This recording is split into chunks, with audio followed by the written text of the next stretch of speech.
Сензационални 970 килограми злато се пронајдени на дел од трасата во изградба на патот Штипкочани.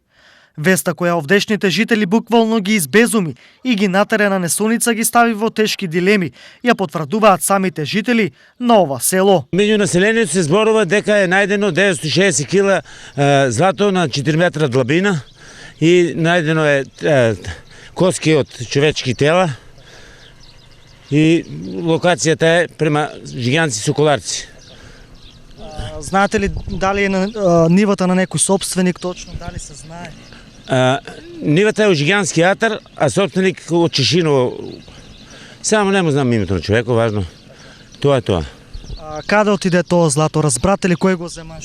Гледа се, имам сознание дека е дојдено полиција на лице место и златото секаде у Македонија кај што се најде, си оде у државата. Ми кажа, преку интернет се разбрали. Тоа. Друго ништо не знам. А зашо точно? Шо точно? Злато, а какво злато, шо не знам. Па едни викат 90 кила, едни викат 950, немам појма повеќе. Па чуваме тука дека некои викат 950, некои 960, 1000. Слушнаме, ама не знаеме, не сме биле там на лице место да видиме што е како е. Тоа е. За колку злато става? 960 кила се зборе. Нешто у монети, нешто зборат ланчиња, нешто имало шипки. И така.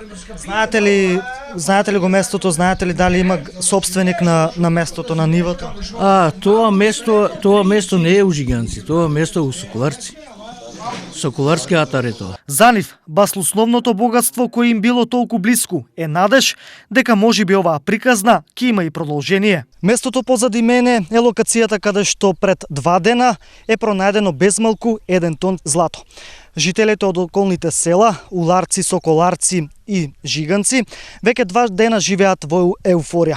Веста за наводно, за безмалку тон пронеденото злато кое што на сите им ја разгоре страста за големото богатство кое што можеби се крие и во нивните ниви. Веста за баснословното богатство освен кај нас, бргу се прошири низ Европа и светот, насекаде каде што има и селеници од овој крај, па сега и тие се распрашуваат за веќе нивните заборавени ниви и напуштени куки.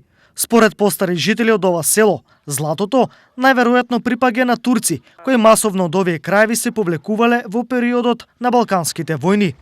Друга предпоставка дека златото со себе го носеле германци, кои овде го закопале во 44-та година при повлекувањето. На кој начин е останало тука, покаде тоа што имало војни, приликом такви случаеви, дешавало се за време и Втората светска војна, дека луѓето, стари луѓе се кажувале дека што се биле у борбата, дека ноќта оставиле злато 2 сандъка, ама у ноќта не знаат, човек од Србија не знае дека на која место е. И биле у единиците, ама не знаат локација дека е закопано, кој се бегале под притисок на германците. Трета верзија е дека на ова подрачје постоел црвен град, во кој имало голем број на цркви и училишта, во кои работеле светите браќа Кирил и Методи. Ако оваа верзија е точна, тогаш станува збор дека браќата Кирил и Методи овде работеле во 9 век. Секако оваа верзија се совпаѓа и со открените археолошки локалитети пред неколку дена, поради кои работите на трасата Штипкочани беа прекинати. Во меѓувреме, нема официјални информации за вистиноста на оваа приказна, која во опсада од надеж го држи не само ова село, туку и пошироко. Сега веќе сите размислуваат за тоа, има или нема злато под нивните куки или ниви и како да дојдат до него. Веќе некои се распрашуваат и заминале во други земји по детектори и инструменти кои што би помогнале. Има ли скапоцени материјали во нивните ниви и дворни места? Според берзанските цени, килограм злато чини околу 20.000 евра. Со други зборови, пронајденото злато чини, речиси, 20 милиони евра.